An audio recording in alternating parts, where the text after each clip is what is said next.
Bueno, nuevamente queremos darle la bienvenida a todos aquellos que nos siguen por internet. Mi nombre es Manuel González, yo soy el pastor de la Iglesia Bíblica Agape y como cada domingo queremos llegar a sus hogares por medio de las diferentes redes sociales que usted nos pueda escuchar. Nosotros somos la Iglesia Bíblica Agape, estamos ubicados en la ciudad de Buena Park, California, en el 8041 de la calle 7, aquí en la ciudad de Buena Park, California. El código postal es 96021. Así que si algún día usted tiene la oportunidad de visitarnos, pues aquí estaremos con los brazos abiertos. Que el Señor les bendiga y esperamos que el mensaje de esta tarde nuevamente pueda ser una bendición para ustedes. Muy bien, a los hermanos que están aquí en la iglesia, vamos a tomar nuestras Biblias en nuestra mano derecha y como cada domingo vamos a hacer nuestro credo dominical para preparar no solamente nuestro corazón, sino también nuestra mente y nuestro espíritu a escuchar la palabra de Dios. ¿Están listos, hermanos?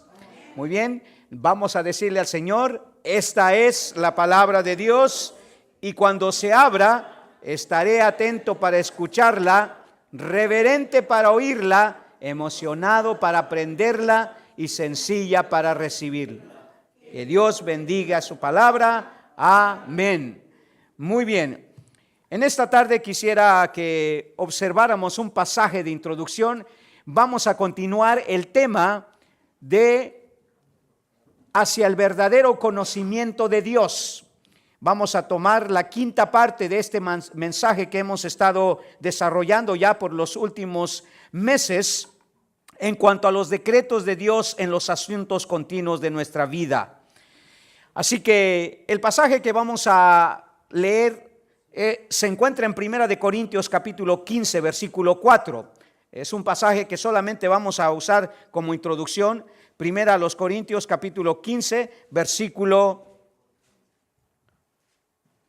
34. Amén. 1 Corintios capítulo 15 versículo 15 al 34. La palabra de Dios dice así: velad debidamente y no pequéis, porque algunos no conocen a Dios. Para vergüenza vuestra lo digo. Algunos no conocen a Dios. Esta descripción, hermano, de algunos individuos que Pablo menciona aquí que no conocen a Dios, es quizá una de las razones por las cuales sus vidas de alguna manera resultan en vergüenza. Es claro, hermanos, que Dios quiere que le conozcamos. Es algo que es importante para nuestra vida. Y no queremos convertirnos en esos algunos que Pablo menciona aquí, que no conocen a Dios. Y que de esa manera, hermanos, nuestra conducta se vuelva reprochable, vergonzosa, cuando hablamos de nuestro testimonio. Así que necesitamos, hermanos, siempre estar buscando el conocer cada día más a Dios. Vamos a orar al Señor para pedir su bendición en esta tarde. Pues Señor, nuevamente estamos aquí, Padre, para poder, Señor, recibir tu palabra. Oramos en el nombre de Cristo Jesús, Señor, que tú nos ilumines, que tu Santo Espíritu nos dé el discernimiento, Señor, la capacidad de asimilar tu palabra, de tal manera, Señor, mi Dios, que pueda penetrar hasta lo más profundo de nuestro corazón y, Señor, nos ayude a comprender cada día más y conocer cada día mejor, Señor, tu persona y tus obras. Que, Señor, mi Dios, el escuchar tu palabra no se vuelva en un rito religioso, Señor, en un hábito religioso, sino, Padre, en una oportunidad dinámica, Señor, una oportunidad placentera, Señor, mi Dios, beneficiosa para nuestra vida. Sabemos, Padre, que mucho de nuestra conducta, Señor, y de nuestras acciones solamente van a cambiar a medida que nosotros conocemos mejor de tu palabra, Señor, de tu persona, de tus obras, Señor, de tus atributos y de todo aquello que encierra, Señor, el conocimiento que debemos de tener de ti. Bendice, Señor, el mensaje de esta tarde, que nos sirva como edificación, Señor, como guía, Señor Padre, para cada día, Señor, conocerte mejor. Te alabamos, te bendecimos, te damos la gloria y la honra a ti, Señor, porque solamente tú eres digno, Señor. Solamente tú eres, Señor, el que merece, Señor, nuestra adoración suprema, Señor. Así que, Padre, quédate como nuestro Maestro, Señor, a través de tu Santo Espíritu, y que todo lo que oigamos, Señor Padre, pueda, Señor, honrarte y glorificarte, Señor, a ti, a medida que lo ponemos en práctica. En Cristo Jesús te suplicamos estas cosas. Amén. Asiento, por favor, hermanos. Para vergüenza vuestra lo digo, dice Pablo, porque algunos no conocen a Dios.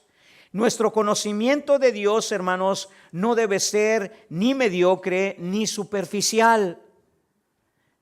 Y es por eso que hemos dicho, hermanos, que nuestra meta suprema debe ser siempre avanzar siempre hacia el conocimiento verdadero de Dios.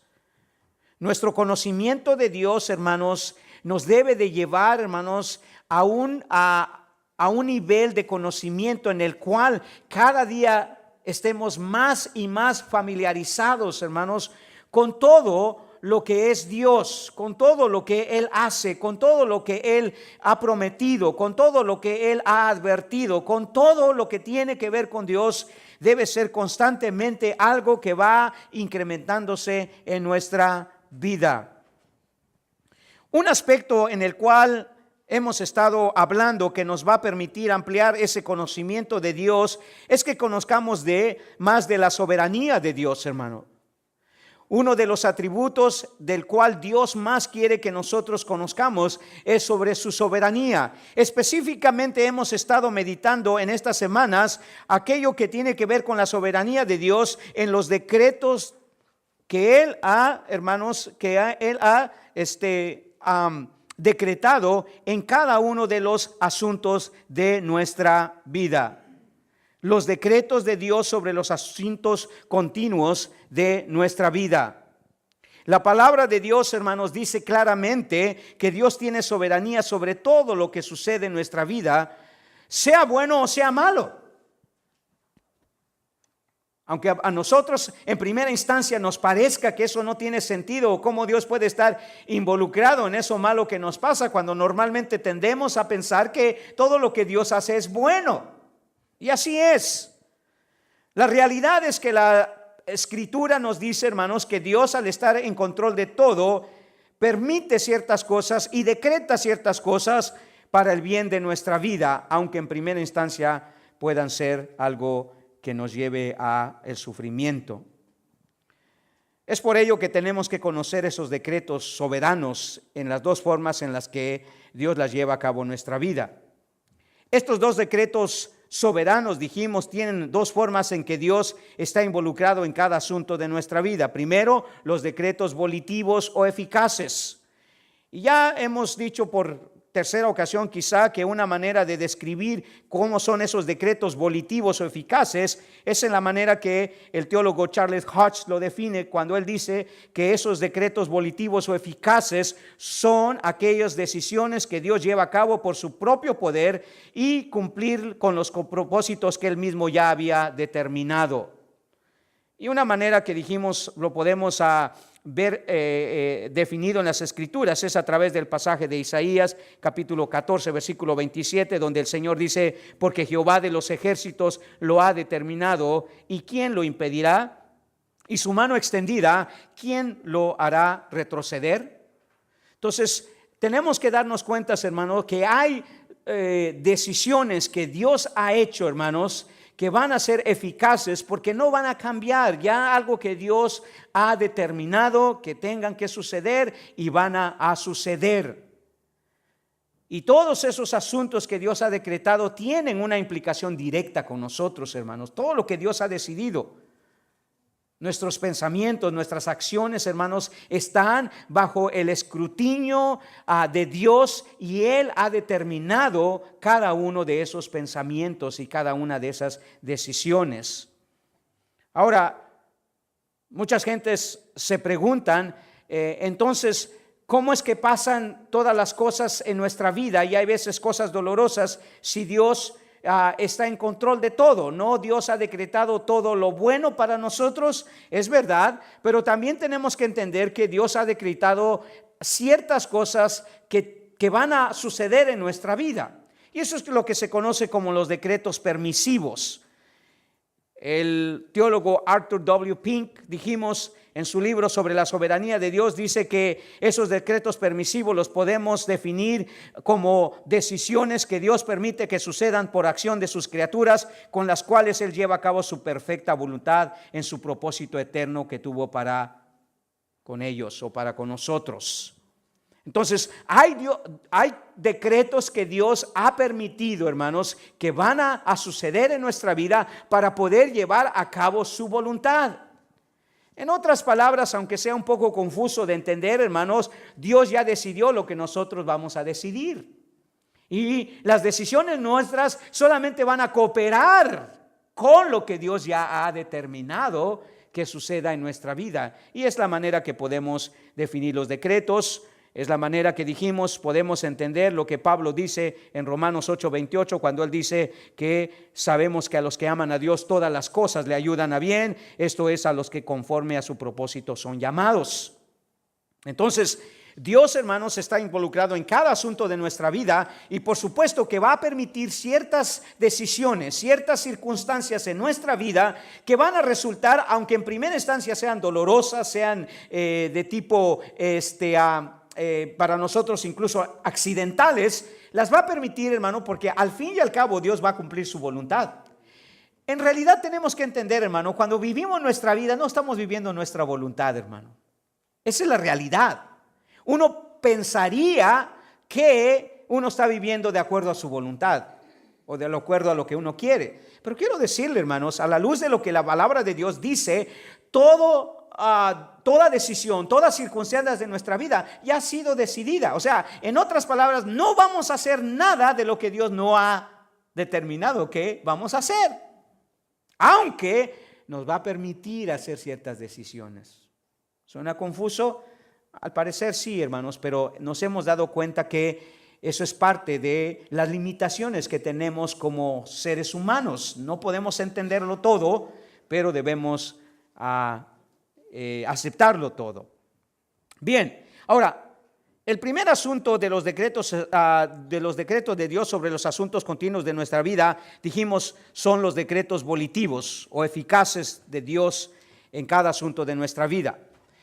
Ahora, dijimos, hermanos, que estos decretos eficaces se pueden llevar a cabo, hermanos, en 4 acciones que Dios ha determinado, hermanos, llevar a cabo en el curso de la vida de cada ser humano. 4 acciones.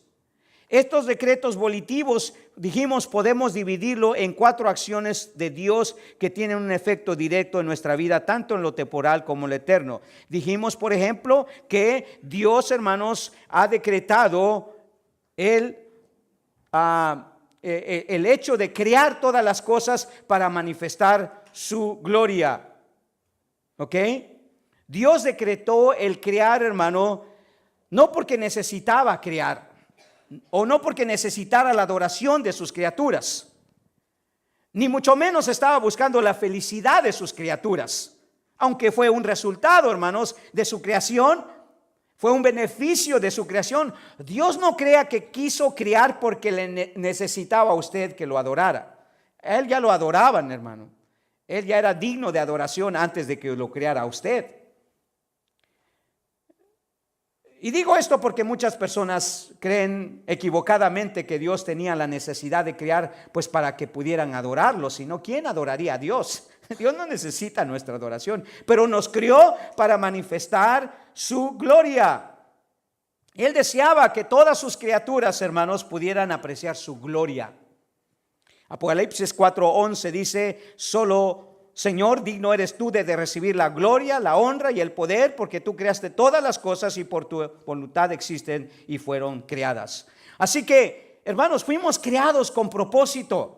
Eso es lo que podemos concluir de este decreto. Dios nos creó todo con un propósito, que fuera para su gloria.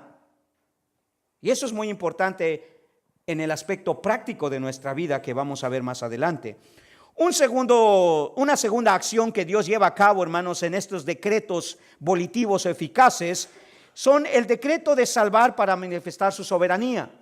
Y ahondamos mucho en este tema. Dios, hermanos, ha decidido hacer recipientes de su gracia salvadora a un número determinado de personas por su sola soberanía. Dios desea, hermanos, anhela la salvación de las personas, y como lo anheló, Él decidió desde la eternidad, hermano, antes que todo fuese creado, decidir, decretar, salvar a unos para ser los recipientes de su gracia.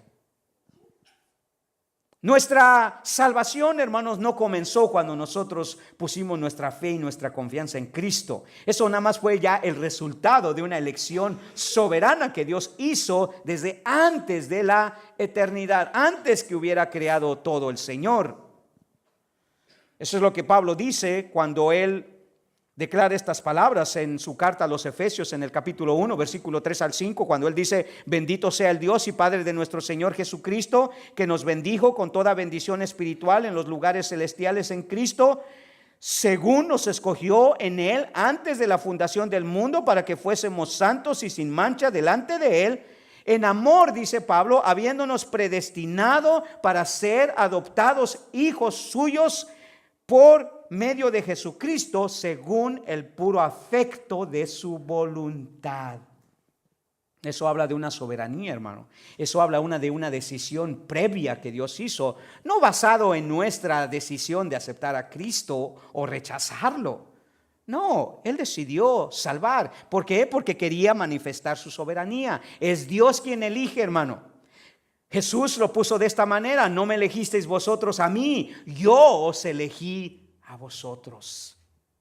Cuando usted vino a la fe en Cristo, si es que ha venido a la fe en Cristo y ha puesto su fe y su confianza en Cristo y ha aceptado a Cristo como su Salvador, solamente es un resultado de lo que Dios ya había decidido, y lo eligió a usted para su gloria y para su honra. Dios salva, hermanos, porque esa fue su decisión. Esa es la misma manera que Pablo lo pone en Romanos capítulo 8, versículo 28 al 29, cuando dice: porque a los que antes conoció también los predestinó para que fuesen hechos conformes a la imagen de su Hijo, para que Él sea el primogénito entre muchos hermanos. Y a los que predestinó, a estos también llamó, y a los que llamó, a estos también justificó, y a los que justificó, a estos también glorificó. Sí, fuimos previamente elegidos, hermano, para salvación, y Dios lo hizo basado únicamente en su libre decisión. Sus acciones y sus decisiones no cambiaron o alteraron, hermanos, lo que Dios ya había decretado. Tercero, dijimos que algo, hermanos, que es sumamente importante en esto es que nos dimos cuenta que el decreto de Dios volitivo o eficaz también involucra la acción, hermanos, de condenar para manifestar su gloria. Y usted dirá: pastor, pero acaba de decirme que Dios quiso salvarnos, deseó salvarnos. Es verdad, pero hermanos, la misma Biblia declara todo lo contrario. También que Dios quiso condenar a la humanidad, a un cierto grupo de personas, el cual Él soberanamente decidió hacerlo. Ahora, podemos tener cierta reacción en cuanto a eso, hermanos. No nos puede gustar la idea de que Dios condena, hermanos, pero la realidad es que la Biblia dice, hermanos, que Dios usó ese decreto de condenar para manifestar su justicia divina. Es la única manera que podemos entender lo que Pablo está argumentando en Romanos capítulo 8, hermanos, versículo 22 y 23, cuando él usa esta pregunta retórica acerca de la voluntad soberana de Dios de descargar su ira, de hacer notorio su justicia, hermanos, en aquellos que él había decidido condenar. Si no, observe lo que dice Romanos capítulo 8, versículo 22 y 23. Romanos 8, observe usted conmigo, 8, 22 al 23. Perdón, 9. 22 y 23. Y mire usted lo que Pablo dice. Observe lo que Pablo dice, hermano. Y que si Dios, queriendo mostrar su ira y hacer notorio su poder, soportó con mucha paciencia los vasos de ira preparados para destrucción, y para hacer notorias las riquezas de su gloria, las mostró para con los vasos de su misericordia que él preparó de antemano para gloria. Pablo está diciendo, ¿y que si Dios quiso crear a algunos para condenarlos? Y claro, hermanos, la semana pasada nos dimos cuenta que eso, hermanos, suena chocante. Suena perturbante porque estamos acostumbrados a escuchar una teología, una doctrina donde se nos dice que Dios es todo amor, toda misericordia, toda bondad, y que desea profundamente la salvación del hombre. Y que Dios no puede ni debería de condenar a nadie porque iría en contra de su propio carácter. Pero eso no es lo único que la Biblia dice. La Biblia también agrega que Dios tiene autoridad, hermanos, para condenar. Y lo va a hacer, y sabemos que lo va a hacer. ¿Cómo lo sabemos? Porque la Biblia dice claramente, hermano, que no toda la gente va a terminar en el cielo, en la gloria. Hay algunos que se van a perder. Incluso aquellas personas que no están de acuerdo con esta doctrina de la predestinación, están de acuerdo con que no todos van a terminar en el infierno, perdón, en el cielo, que algunos van a terminar en el infierno. El argumento de ellos es de que dicen, no, pero ellos van a terminar porque ellos rechazaron a Cristo y no quisieron aceptar a Cristo. Es verdad en parte, pero no es toda la verdad. Porque Pablo aquí, hermanos, está argumentando que la realidad es que esa decisión la hace. Y si usted observa solo unos versículos antes, Pablo habla sobre esta decisión soberana que Dios hace con aquellos incluso que Él decide salvar o condenar. Y da un ejemplo específico sobre dos hermanos, uno Esaú, el otro Jacob. Y mire lo que dice Pablo. En el versículo 10, y no solo esto, sino también cuando Rebeca concibió de uno, de Isaac nuestro padre, Pablo se está remontando a aquel momento en que Dios soberanamente hizo una elección de un hermano al cual él iba a depositar su amor y otro hermano en el cual iba a depositar su enojo, su ira, su condenación. Porque mire lo que dice, pues no habían aún nacido, ni habían hecho ni bien ni mal, para que el propósito de Dios conforme a la elección permaneciese, no por las obras, sino por el que llama. ¿Qué dice? Le dijo, el mayor servirá al menor, como está escrito, a Jacob amé, mas a Esaú aborrecí. Ahora, y uno diría, eso es muy perturbante. Eso no es consistente con Dios. Eso no es justo. ¿Cómo Dios puede decidir amar a unos y aborrecer a otros? Eso es injusto. Bueno, Pablo dice, ¿qué pues diremos? ¿Que hay injusticia en Dios? En ninguna manera. Si Él es soberano, ¿por qué no podría hacerlo? ¿Por qué no Él, como dice en el versículo 15, va a tener misericordia del que Él quiera tener misericordia y compadecerse de que Él quiera compadecerse? Hermanos, esta es una doctrina que se la tiene que meter bien a la cabeza.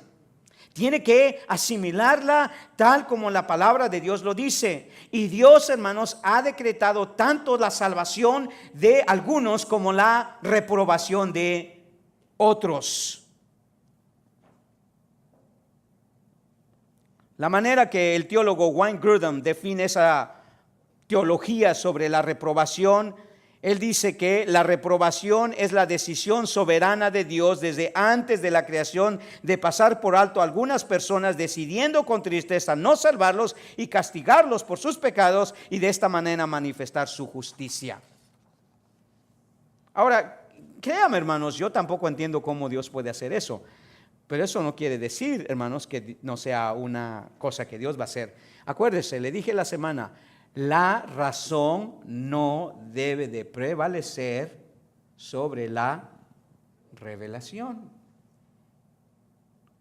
No hemos sido llamados, hermanos, a aceptar, a entender todo lo que Dios nos ha dicho. Hemos sido llamados a creer todo lo que Dios nos ha dicho.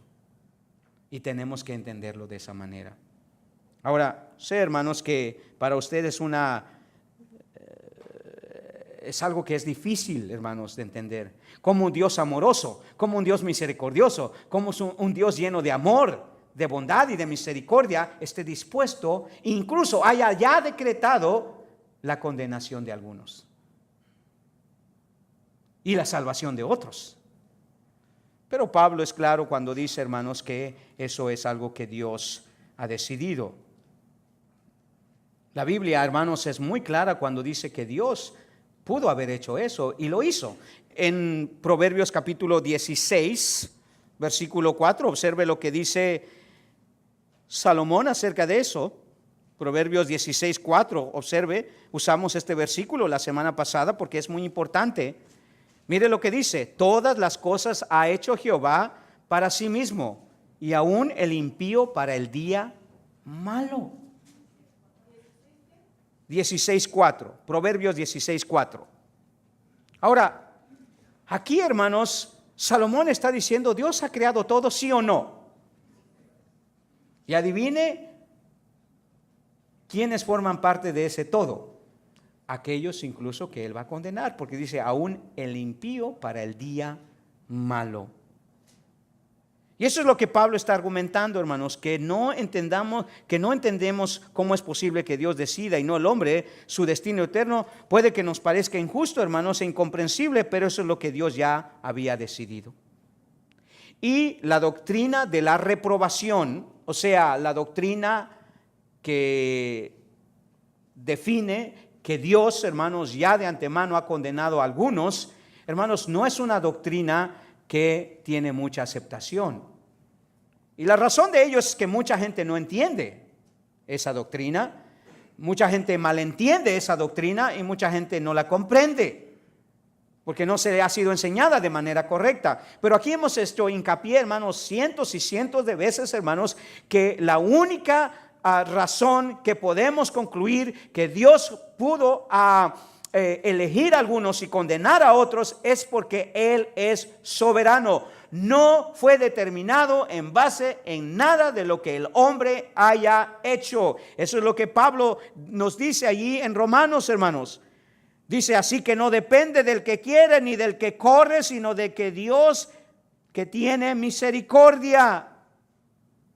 Y esto es, dice, basado no en ninguna obra, dice, pues no habían aún nacido, ni habían hecho ni aún bien ni mal, para que el propósito de Dios conforme a la elección permaneciese no por las obras, sino por el que llama. Sí, no fue por nada malo ni por nada bueno que Dios decidió la elección de Jacob y la reprobación de Esaú. No fue por las obras. Ahora, ¿cooperaron las obras de estos dos individuos en la decisión que hizo Dios de antemano? Por supuesto que sí, pero no fueron la base, fueron el resultado de lo que Dios ya había decidido. Ahora bien, usted me dirá, pastor, si Dios ya decretó, hermano, si Dios ya decretó, pastor, que algunas personas se pierdan, ¿cuál es la razón que debemos de seguir predicando, orando, sirviendo y haciendo todo lo posible para que las personas se salven? Si ya Dios decidió, ¿de qué nos sirve? Y podemos, hermanos, llegar a una actitud fatalista. Pues ya no tiene caso, ya no tiene caso. Pero quiero decirle, el hecho de que usted y yo ahora sabemos que Dios ha decidido la salvación de algunos como la condenación o la reprobación de otros, hermanos, tiene serias implicaciones en nuestra vida. Serias. Porque ahora somos responsables, hermanos, por lo que sabemos. Pablo lo supo y fue responsable. Por lo tanto, hermanos, para nosotros este decreto, hermanos, del hecho de que Dios ha decidido, hermanos, condenar a unos para demostrar o para mostrar su justicia divina, tiene serias implicaciones. Por lo tanto, podemos concluir que este decreto tiene tres urgentes implicaciones en nuestra vida, hermano. Tres implicaciones urgentes en nuestra vida. Aquí es donde entra que lo que Dios decretó, hermanos, tiene una implicación directa con usted y conmigo. ¿Cuáles son esas implicaciones? Porque usted dirá, bueno, Dios, si Dios ya eligió a aquellos que va a salvar, pues que los salve. Y si Dios ya eligió a los que va a condenar, pues que los condene, ni modo, yo no puedo hacer nada, pastor.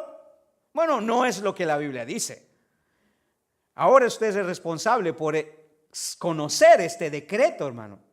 Y hay tres implicaciones serias que hay en su vida. Primero, si sabemos que Dios ha decretado condenar, nosotros, hermanos, necesitamos orar. Es verdad, Dios ha decretado condenar, pero nosotros debemos seguir testificando. ¿Escuchó bien? El hecho, hermanos, de que Dios, hermanos, haya ya decretado la condenación de algunos, no significa que Dios nos dice, bueno, tómensela suave, no se preocupen, no tienen por qué hablarle a la gente de Cristo, no tienen por qué dar a conocer el evangelio, al cabo yo ya los condené, ahí síganla suave. Ustedes ya son los elegidos, no se preocupen por los demás. De todos modos, nada va a cambiar. No es lo que la Biblia dice, hermano. No es lo que la Biblia dice. El apóstol Pablo, hermanos, que era un fuerte promotor de la doctrina de la reprobación, nunca dejó que la seguridad que tenía que Dios había condenado a algunos le quitara la seguridad que Dios había elegido a otros. Y la doctrina de la reprobación, hermanos, no era un obstáculo para estimularlo a la predicación. Note lo que dice Pablo en 2 Timoteo capítulo 2 versículo 10, hermano. 2 Timoteo capítulo 2 versículo 10. Ya vamos a ver ese pasaje de Ezequiel, pero por lo pronto en 2 Timoteo capítulo 2 versículo 10, mire lo que dice Pablo. Fíjese bien, por tanto, todo lo soporto por amor de los escogidos, para que ellos también obtengan la salvación que es en Cristo Jesús con gloria eterna. Dice Pablo, yo hago todo lo soporto por amor de los escogidos. Ahora, Pablo sabía, acababa en algunos, en Romanos capítulo 9, descubrimos que Pablo sabía, hermanos, que Dios ya había condenado a algunos. Entonces, ¿para qué el esfuerzo de Pablo, hermanos, de seguir predicando, de seguir testificando para que la gente se salvara? Pues es muy sencillo, hermanos. Pablo sabía que Dios había condenado a algunos, pero él no sabía quiénes eran. ¿O usted sabe a quién Dios se condenó? ¿Usted sabe si Dios condenó ya a su vecino? No. Puede ser que no. Y si usted no lo sabe, usted ahora sabe que tiene la responsabilidad de anunciarle el evangelio. ¿Sabía que Dios había decretado a algunos para salvación y otros para condenación? Pablo, hermanos. Sí sabía eso Pablo. Lo acabamos de ver en algunos versículos ahí en Romanos 9. ¿Sabía Pablo quién eran los escogidos o los condenados? No, él no lo sabía. No sabía si su vecino, si su prima, si su hermano, si su tía, si su cuñado eran de los escogidos o eran de los reprobados. Entonces, ¿por qué no tomaba una actitud fatalista, hermano? ¿Por qué Pablo no decía, bueno, no importa, ahí me la llevo suave, hay que se pierdan, total, ya Dios los condenó? O aquellos que son elegidos, pues ya son elegidos y Dios los va a elegir y los va a salvar como sea, aunque yo no los predique. Hermanos, Pablo no veía la doctrina de la reprobación como un desánimo, con una actitud pasiva, sino que eso lo motivaba a predicar. Él sabía que Dios ya había hecho la lección, pero que su deber era predicar, no seleccionar, no adivinar. ¿Será? Pues parece como que sí. No, él no lo sabía. Dios no lo llamó a adivinar a las personas, no a desanimarse o no a frustrarse. Porque muchas veces cuando uno predica a alguien y alguien en primera instancia rechaza el evangelio que uno dice, pues a lo mejor es de los perdidos. A lo mejor es uno de los que Dios ya condenó. Y uno deja de predicar, hermano. Uno deja de testificar. Pero no era la actitud de Pablo, hermanos. Dios ya había hecho la elección, pero eso no quiere decir que nuestra responsabilidad se haya terminado, hermano. O no debe tomar uno la actitud pasiva. Bueno, ya Dios ya condenó a la gente, entonces ¿cuál es nuestro trabajo? ¿Qué debemos de hacer? Pablo ahí mismo en Romanos capítulo 10 hace algunas preguntas retóricas para hacernos concluir, hermanos, que seguimos teniendo la responsabilidad, hermanos, de seguir testificando a pesar de que estamos convencidos, como Pablo, de que Dios ya condenó a un cierto grupo de personas.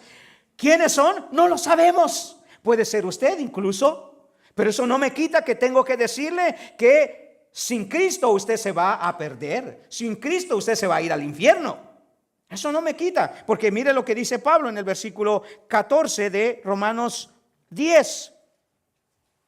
¿Cómo pues invocarán aquel en el cual no han creído? ¿Y cómo creerán en aquel de quien no han oído? ¿Y cómo irán sin haber quien les predique? 3 preguntas retóricas que Pablo tiene ya una respuesta. ¿Cómo pues invocarán en el cual no han creído? ¿Cómo lo van a hacer? No lo pueden. ¿Cómo van a creer en aquel que no han oído? ¿Cómo? No van a poder. ¿Y cómo van a oír sin haber quien les predique? No pueden. Tiene que haber alguien que les predique. Por eso Pablo dice, ¿y cómo predicarán si no fueren enviados? Como está escrito, cuán hermosos son los pies de los que anuncian la paz, de los que anuncian las buenas nuevas. Hermanos, el saber que Dios ha condenado ya a un cierto número de personas, hermanos, nunca debe de ser un obstáculo para tomar una actitud pasiva en la cual decimos, pues ya, ni modo. Imagínese que una persona hubiera hecho eso con usted. Hubiera dicho, ya, Jorge, ya, yo creo que eso es Jamás le hubieran hablado a Jorge, jamás le hubieran hablado a Manuel, jamás le hubieran hablado a Carolina, a Daniel. Y hermanos, no tendríamos, hermanos, cómo oír, cómo escuchar. Pablo, hermanos, sabía, hermanos, que Dios ha decretado condenar, pero nosotros debemos testificar. En Ezequiel capítulo 2, versículo 3 y 4, el Señor, hermanos, ya sabía que alguna gente del pueblo de Israel no iba a escuchar a Ezequiel, hermano. Él ya lo sabía y se lo dijo. Ezequiel, te voy a mandar a un pueblo que no te va a escuchar, que no te va a oír. Es más, te va a ¿qué? A querer hacer daño. Cuando tú les vayas a predicar, te van a hacer daño, no te van a oír. Y uno diría, bueno, ¿por qué si Dios sabe que no me van a oír, para qué entonces me manda? No, lo lógico es, pastor, nosotros vamos y le decimos a las personas y no nos oyen.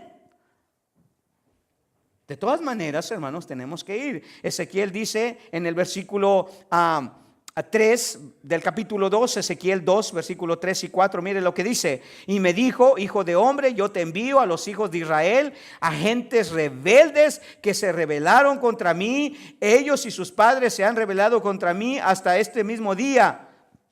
Mire lo que dice, yo pues, versículo 4, te envío a hijos de duro de rostro y de empedernido corazón, y les dirás, así ha dicho Jehová el Señor, ¿acaso ellos escuchen? Pero si no escucharan, porque son una casa rebelde, siempre conocerán que hubo profeta entre ellos.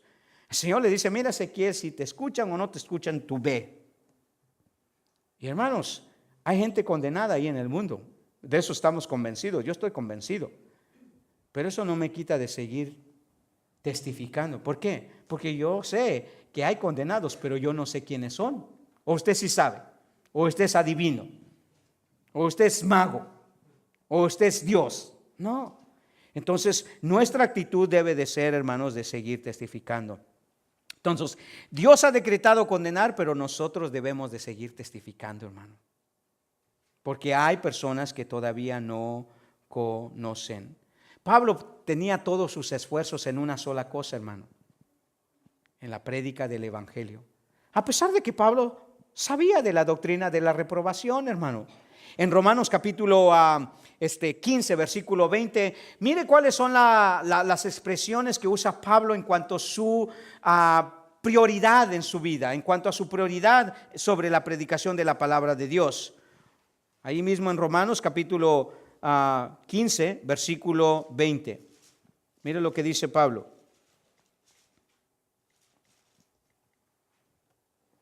Y de esta manera, dice Pablo, me esforcé a predicar el evangelio, no donde Cristo ya hubiese sido nombrado, para no edificar sobre fundamento ajeno. Como está escrito, aquellos a quienes les fue anunciado acerca de él, verán, y a los que nunca han oído de él, entenderán. Ve el aparente contraste que dice Pablo. Yo me esforcé a predicar, aunque Pablo sabía, hermanos, que ya había gente que había sido condenada. Eso no lo detuvo de predicar, hermano. Mucha gente que no acepta esta doctrina de la reprobación dicen, bueno, entonces pues ni modos. Si ustedes dicen que ya Dios condenó a la gente, entonces ¿para qué uno les predica?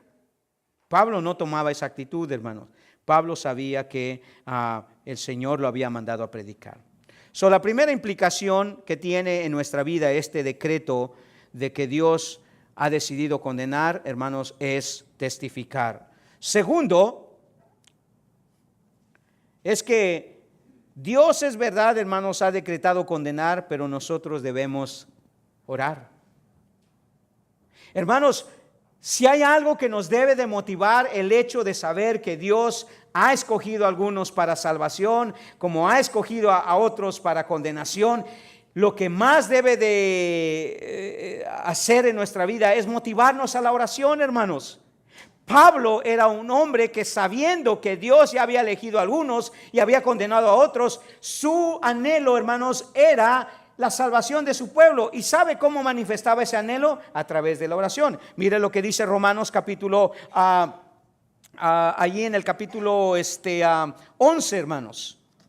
En el capítulo 10, versículo 1 y 2. Romanos capítulo 10, versículo 1 y 2. Mire lo que dice Pablo, hermanos. Observe lo que dice.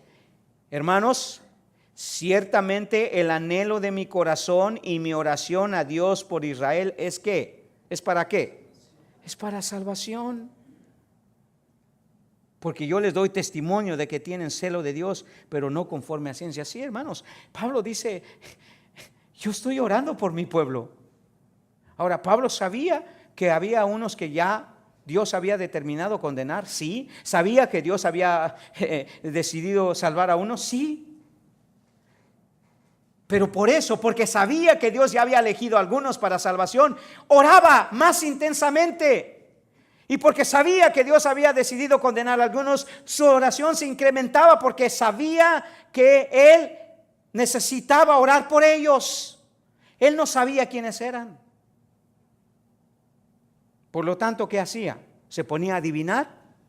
¿Se ponía a echar los dados? No, se ponía a orar. Hermano, usted no sabe si su hermano, su vecino, su tío es uno de los condenados, ni sabe si es uno de los escogidos. Por lo tanto, hermano, su principal deber es orar por ellos. Orar. Pablo oraba constantemente. Pablo sabía que muchos de sus compatriotas, hermanos judíos, estaban ya condenados, pero eso no lo desanimaba a orar fervientemente por ellos. No lo desanimaba.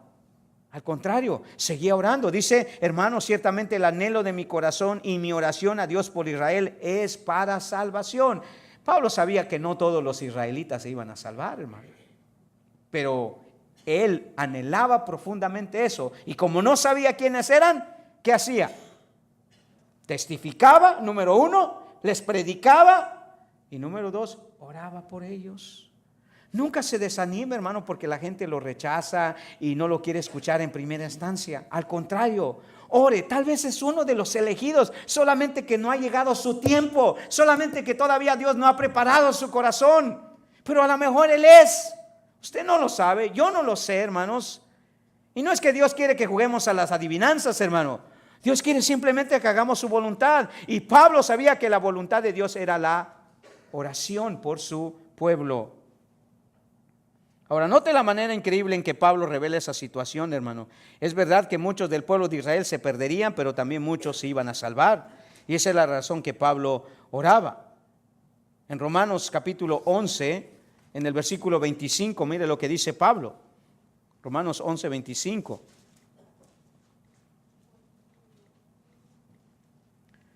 Porque no quiero, hermanos, que ignoréis este misterio,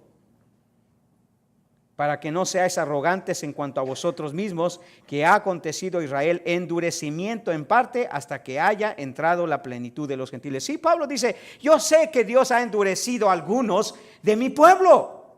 Y acuerde, el endurecimiento del que Pablo habla aquí es un endurecimiento ¿para qué? Para reprobarlos, porque él hizo eso con Faraón, él hizo eso con Esaú. Dice que al que quiere endurecer, endurece, y al que quiere suavizar, pues lo suaviza. O sea, al que quiere condenar, lo condena, y al que quiere salvar, lo salva. Y Pablo sabía que sus compatriotas, muchos de ellos estaban condenados ya. Pero eso no quiere decir, hermanos, que él no estaba dispuesto a orar por ellos. Pero dice que ha acontecido a Israel endurecimiento en parte hasta que haya entrado la plenitud. En parte, dice Pablo, o sea, yo sé que algunos no están condenados. Yo no sé quién son, por lo tanto, debo de orar. ¿Por qué? Porque luego todo Israel será salvo, como está escrito, vendrá de Sión el libertador, que apartará de Jacob la impiedad. ¿Qué dice Pablo? Porque yo sé que algún día Dios va a salvarlos, pero yo no sé quién son, por lo tanto tengo que orar por ellos. Tengo que orar por ellos. El Señor Jesucristo, hermano, incluso oró por aquellos que él sabía, hermanos, que se iban a perder, pero eso no le impidió orar. En Juan capítulo 17, versículo 20, mire lo que hace el Señor. Juan 17, 20. En su oración sacerdotal, mire lo que dice Juan acerca de lo que había en el corazón de Jesús, hermanos, con respecto a la gente del futuro. Mas no ruego solamente por estos, sino también por los que han de creer en mí por la palabra de ellos. Señor Jesucristo está diciendo, mira, no solamente estoy rogando por mis apóstoles, estoy rogando por todos aquellos a los cuales ellos le van a predicar y van a creer. Ahora, ¿es obvio que Jesús sabía que algunos no iban a creer? Claro que sí. Pero es obvio también que su deseo era que escucharan y que creyeran. ¿Y cuál era la manera de poder manifestar ese deseo? A través de la oración. Déjeme hacerle una pregunta. ¿Usted no quisiera que sus familiares se salvaran, hermano? ¿Cómo usted sabe si no ellos han sido condenados? ¿O cómo usted sabe si no ya ellos han sido elegidos? No lo sabe. Por lo tanto, su deber es testificarles y orar por ellos. Orar por ellos, hermanos. El hecho de que Dios ya ha condenado a las personas, hermanos, que Dios ya ha decretado condenar, nosotros debemos orar, nosotros debemos testificar. Como vimos ahí en Romanos 10, 1 y 2. Tercero, no solo que Dios ha decretado condenar, pero nosotros debemos de orar, sino también Dios ha decretado condenar, es cierto, pero nosotros debemos de seguir obrando. ¿Qué quiero decir con eso, hermano? Que nosotros debemos de seguir, hermanos, trabajando duro. Eso es lo que vimos en 2 Timoteo 2:17. Pablo decía, todo lo sufro por causa de los escogidos. Y hermanos, en esta tarea, hermanos, de laborar, hermanos, para que otros se salven, va a requerir esfuerzo, va a requerir dedicación, hermano. Tenemos que trabajar duramente. Miren la manera que Pablo lo hacía, hermanos. Mire la actitud de Pablo cuando él decidía, hermanos, que su conocimiento de que Dios ya ha salvado y ha condenado a algunos, no le iba a impedir, hermanos, seguir obrando, seguir trabajando para la obra de Dios, para que algunos se salvaran. Primero a los Corintios capítulo 9, mire lo que dice Pablo. Primero a los Corintios capítulo 9, versículo 20 al 22. Pablo hablando, hermanos, de su labor como predicador, como evangelista, como que fue llamado, hermanos, a predicar el evangelio. ¿Qué dice Pablo en el versículo 20? Me he hecho a los judíos como judío para ganar a los judíos, a los que están sujetos a la ley, aunque yo no esté sujeto a la ley, como sujeto a la ley para ganar a los que están sujetos a la ley, a los que están sin ley, como si yo estuviera sin ley, no estando yo sin ley de Dios, sino bajo la ley de Cristo, para ganar a los que están sin ley. Me he hecho débil a los débiles, para ganar a los débiles. A todos me he hecho de todo, para que de todos modos salve a algunos. Pablo dice, he hecho todo lo posible, he hecho todo lo que está a mi alcance, he hecho todo mi esfuerzo, he estado obrando, he estado sirviendo, he estado trabajando con tal de que algunos lleguen a conocer el mensaje de salvación. Y uno podría decirle, pero Pablo, tú ya sabes que algunos se van a perder. Sí, pero también sé que algunos se van a salvar, que Dios soberanamente ya eligió, pero yo no sé quiénes son. Y mientras yo no sepa quiénes son, ¿qué tengo que hacer? Testificar, orar y seguir obrando. Seguir obrando. Tenemos, hermanos, que no solamente seguir obrando, hermanos, tenemos que seguir trabajando arduamente. La tarea de la iglesia en este mundo, hermanos, no es tener más gente, no es tener unos bonitos edificios. La tarea de la iglesia es seguir proclamando el evangelio del Señor, porque Dios ha escogido a algunos y ha condenado a otros. Nosotros no sabemos quiénes son, y nuestra tarea, nuestra responsabilidad, el mandato que Dios nos ha dado es que ir y predicar el evangelio. Ir y predicar el evangelio. Nosotros no lo sabemos, hermano. Usted no lo sabe. Y Pablo dice, es verdad, Dios ha decretado condenar, pero nosotros debemos testificar. Es verdad, Dios ha decretado condenar, pero nosotros debemos de orar. Es verdad, hermano, Dios ha decretado condenar, pero nosotros debemos seguir obrando. Nosotros debemos obrar, hermanos. Nosotros debemos trabajar. Esa es la tarea que tenemos, hermano. Y vamos a hacer, como dice Pablo, todo el esfuerzo. Todo lo que tengamos, hermano, por eso los recursos, las energías, el tiempo, todo lo que usted deposite, hermano, para que la iglesia siga haciendo su tarea, es importante, porque de esa manera usted se involucra. Usted ahora sabe que Dios ha decidido condenar a algunos y salvar a otros, hermano.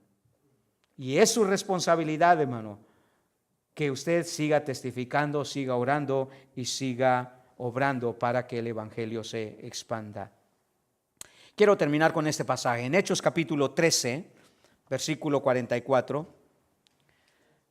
Voy a agregar una cosa más, aunque dije que eran 3, pero se me ocurrió arreglar este pensamiento más. Es verdad, hermanos, Dios ha decretado condenar, pero nosotros debemos confiar. Nosotros debemos confiar, hermano, que Dios sigue interesado en salvar a la gente. Sigue interesado. Es verdad, sabemos que Dios ha decidido condenar a algunos, pero eso no debe ser nuestra motivación primordial. Nuestra motivación primordial debe ser que Él sigue con el deseo de salvar. Eso lo vimos al principio de este mensaje. Dios no quiere que nadie se pierda, sino que todos procedan al arrepentimiento. ¿Y cómo lo van a hacer? Tenemos que enviarle a alguien para que les predique, o tenemos que ir. Mire lo que dice capítulo 13 de Hechos. 13 de Hechos. Capítulo 13, el apóstol Pablo, hermanos, es enviado por el Señor para ir y testificar algunas de las regiones de Asia Menor. En el versículo 44 específicamente, Pablo llega a una ciudad. Dice, el siguiente día de reposo se juntó casi toda la ciudad para oír la palabra de Dios. Pero viendo los judíos la muchedumbre, se llenaron de celos y rebatían lo que Pablo decía, contradiciendo y blasfemando. Mire, hermano, Pablo llega a predicar y lo único que le espera son persecuciones, críticas y un abierto rechazo de su pueblo. Pablo, cualquiera hubiera sido, y Pablo decía, bueno, total, ya vimos que no quieren, ya vimos que a lo mejor estos son de los condenados, no quieren escuchar nada, por lo tanto nos vamos. Esa no fue la actitud de Pablo, porque mire lo que sucedió. Entonces Pablo y Bernabé, hablando con denuedo, dijeron, ¿sabe qué? Aquí vamos a predicar, nos reciban o no nos reciban, nos escuchen o no nos escuchen. Si hay elegidos para condenación o si hay elegidos para salvación, aquí necesitamos predicar, porque eso es lo que Dios nos ha enviado a hacer. Dice, entonces Pablo y Bernabé, hablando con denuedo, dijeron, a vosotros a la verdad era necesario que se os hablase primero la palabra de Dios, mas puesto que la desecháis y no os juzgáis dignos de la vida eterna, he aquí nos volvemos a los gentiles. Porque así nos ha mandado el Señor, diciendo, te he puesto para luz de los gentiles, a fin de que seas para salvación hasta lo último de la tierra. Mira lo que dice Pablo. Nosotros ya nos dimos cuenta que algunos de ustedes están condenados porque no quisieron escuchar, porque no quisieron oír. Pero eso no les impidió seguir predicando, hermano. Y mire lo que sucedió como resultado. Los gentiles, oyendo esto, dice, se regocijaban y glorificaban la palabra del Señor, y creyeron todos los que estaban ordenados o predestinados para vida eterna. ¿Por qué se gozaron los gentiles, hermano? Porque Pablo no paró su predicación allí. Aunque sabía que algunos se iban a condenar, él decía, no, tiene que haber algunos que el Señor ha escogido aquí para salvación. Se quedó predicando. ¿Cuál fue el resultado? Que muchos gentiles, dice, escucharon la palabra de Dios porque ya habían sido ordenados, ya habían sido escogidos. Dios tenía pueblo en ese lugar. Hermanos, todavía hay gente aquí en Buena Park, hermanos, que tal vez pensamos que ya no van a escuchar la palabra de Dios, que ya no van a oír, que nunca van a venir a la iglesia. Pero hermanos, si cerramos la iglesia y nos vamos de aquí diciendo, ya hemos por muchos años tratado de evangelizar, tratando de predicarle, tratando de llevar el evangelio, la gente no viene, cerremos la iglesia, vámonos, cada quien a su casa. Hermanos, no podemos hacer eso. Dios nos ha mandado a predicar el evangelio. Y es verdad, nosotros sabemos que Dios ha decidido condenar, pero nosotros debemos confiar que todavía Dios tiene mucho pueblo aquí, hermano. Y que no podemos cerrar esta iglesia, no podemos parar de predicar, hermano. ¿Por qué? Porque al mismo tiempo que estamos seguros que Dios ha elegido a algunos, también sabemos que Dios ha condenado a otros. Pero nosotros no sabemos quiénes son. Y mientras no sepamos quiénes son, ¿cuál es nuestra tarea? Testificar, orar, obrar y confiar. Amén. Esto tiene una implicación directa con usted, hermano. Ahora usted ya sabe. Sabe que Dios ha elegido y sabe que Dios ha condenado. Pero usted no sabe quiénes son. Y su tarea y su responsabilidad aumentan ahora que usted sabe esa verdad. Aumentan. Y Dios lo va a hacer responsable a usted. Si lo ha elegido, cuando usted llegue a la presencia del Señor y usted haya sido pasivo en esta tierra y no les predicó a las personas, no les advirtió a las personas acerca de la condenación, hermanos, de la salvación, usted va a dar cuentas de ello, hermano. Usted va a dar cuentas de ello, porque usted sabía que Dios tenía elegidos y usted no los buscó, si se puede decir así. Amén. Tenemos una responsabilidad, hermano. Conocer mejor lo que Dios dice nos hace más responsables delante de Él. Y usted ya ahora no tiene excusa. He puesto una carga sobre su corazón y sobre su vida, hermano. Si usted no le testifica a una persona, si usted no le habla a las personas, usted es responsable por esas personas. Dice el Señor Ezequiel, yo te he puesto como atalaya y tú vas a ir a decirles que la espada viene. Y si la gente no se percibe que la espada viene, ellos van a morir por su pecado. Pero yo no voy a demandar la sangre de ellos sobre ti. Pero si tú ves venir la espada y no les adviertes, ¿qué dice él? Ellos van a morir por su pecado.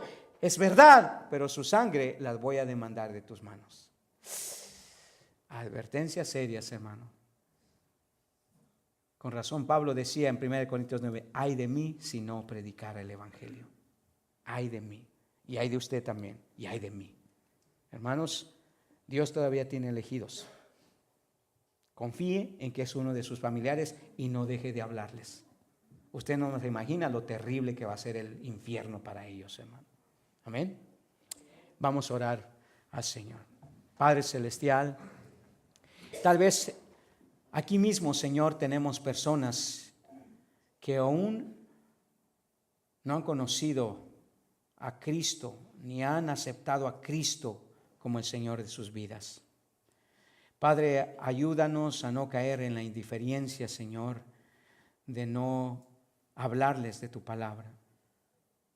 Tal vez hay aquí personas que han venido a la iglesia y nunca los hemos confrontado, nunca les hemos hablado.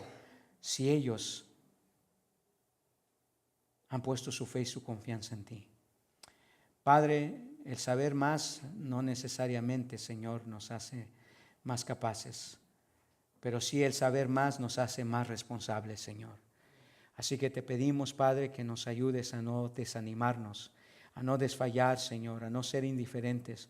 Tenemos un mensaje que predicar por lo que ahora sabemos. Que, Señor, como iglesia y como individuos también, Señor, no dejemos de proclamar, Padre, el precioso evangelio, aún aquellos que nos han rechazado, aún aquellos que nos han cerrado sus puertas o sus corazones de momento, Señor. No sabemos, Señor, si ellos en última instancia son de tus escogidos o de tus condenados, Padre. No lo sabemos, por lo tanto es nuestra obligación, Señor, llevar el mensaje del evangelio. Gracias porque ahora tú a nosotros, Señor, nos has revelado tu voluntad, Señor. Ayúdanos a poder llevar, Señor, esa misma revelación a aquellos que aún no la han escuchado, Padre. Y que, Señor, mi Dios, podamos ver con gozo todavía en esta ciudad de Buena Park, Señor, muchos viniendo, Señor, como los gentiles a los cuales Pablo le predicó, regocijarse de saber que sus nombres habían estado ya escritos en el libro de la vida, de la vida del Cordero. Te alabamos, Señor, y te damos gracias en esta tarde y oramos todo esto en el nombre de Cristo Jesús. Amén y amén.